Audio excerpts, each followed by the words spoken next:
So I wanted to talk about Maslow's hierarchy of needs. So I don't know if anyone's familiar out there with this concept, but you can learn it in like a basic Psych 101 class. But essentially, it was created by Abraham Maslow back in the 1940s, and it created this category or this framework to human needs, psychological needs, and there was like varying level of difficulty to obtain a higher degree of fulfillment or well-being in the triangle.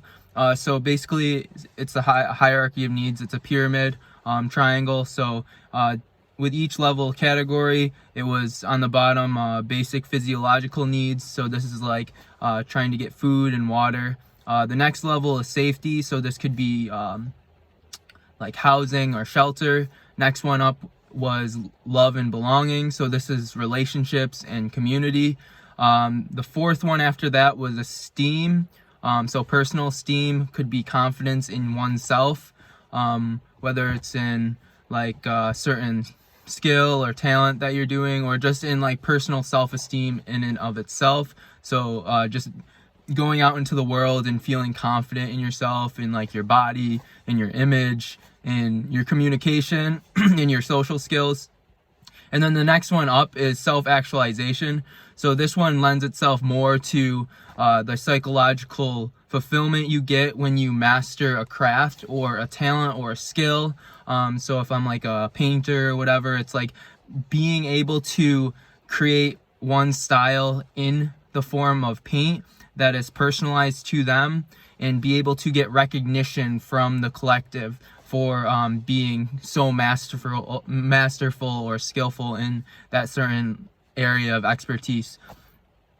So basically, and now this is where I kind of like go in a different direction as far as like the concept itself, like the importance of it.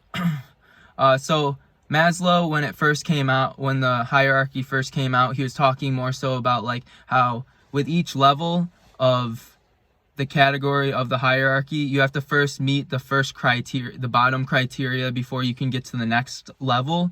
And I think there's a little bit of there's definitely controversy in that, and I personally believe that you can have different levels at the same time, and you can even maybe achieve a level of self-actualization while you might be like not getting your adequate diet or well-being met, whether it's like with shelter and food.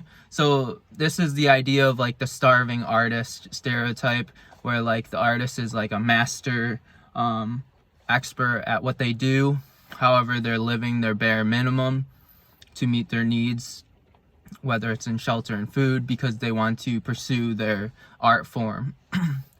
And so that's where like I have a difference of opinions, and I think the psychological schools of thought are lending itself more to like there is this like level of you don't have to meet the first criteria to get to the next. It's like you can achieve all five of them at different certain points of your life. And like you could be achieving self-actualization, and then one day you just like lose your house because you can't pay the bills, and then like in that case you wouldn't have the second category, shelter, safety, met, but you'd still obviously have your knowledge and expertise in the art form you have.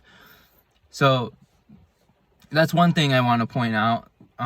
So basically, like this video that I'm talking to y'all about, what I'm trying to do is dissect Maslow's hierarchy and try to gain a deeper understanding as far as like how it relates to human psychology and us as people in our day-to-day life.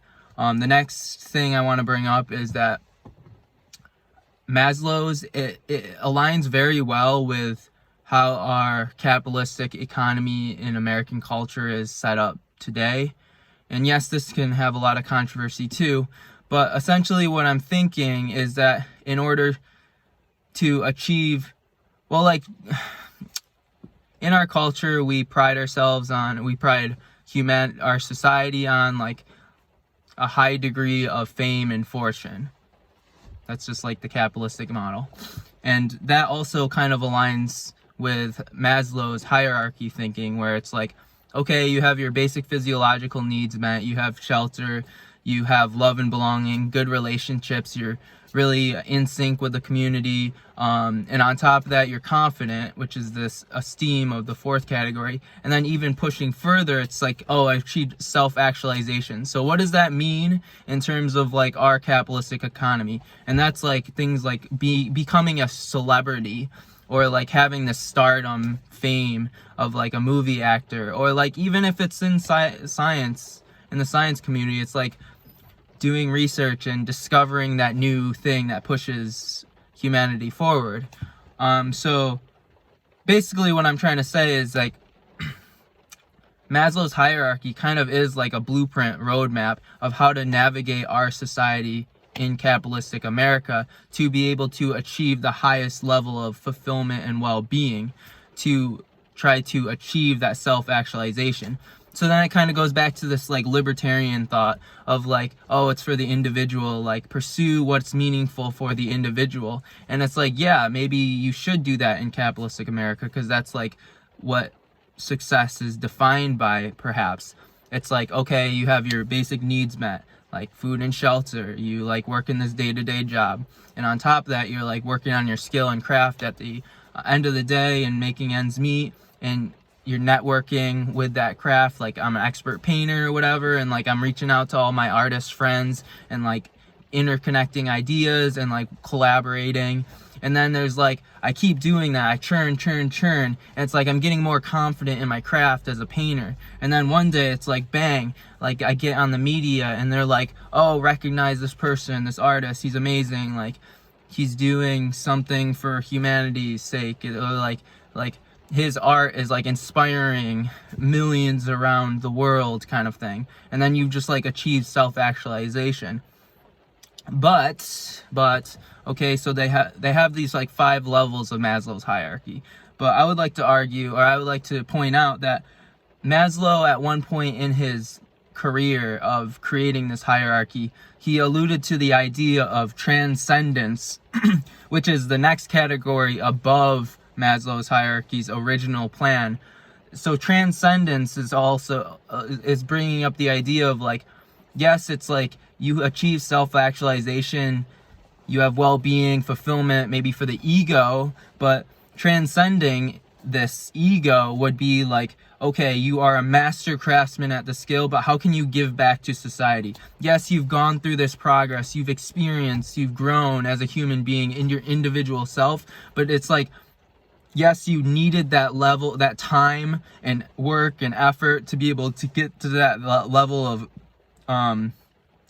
expertise, but then it's like you transcend. And what that means is like you take all of the individual talents you've accumulated in yourself over the years, and you be able to spread it, to be able to give back to humanity in a way that provides well-being. And this could be like, oh, you have all this money now. Transcendence would be like be able to distribute and share the wealth, to be able to help others that are in the path of self-actualization to transcendence, to achieve the base level of physiological well-being and shelter and relationships, community, to their level of self-actualization, to help the whole as a humanity to be able to rise above together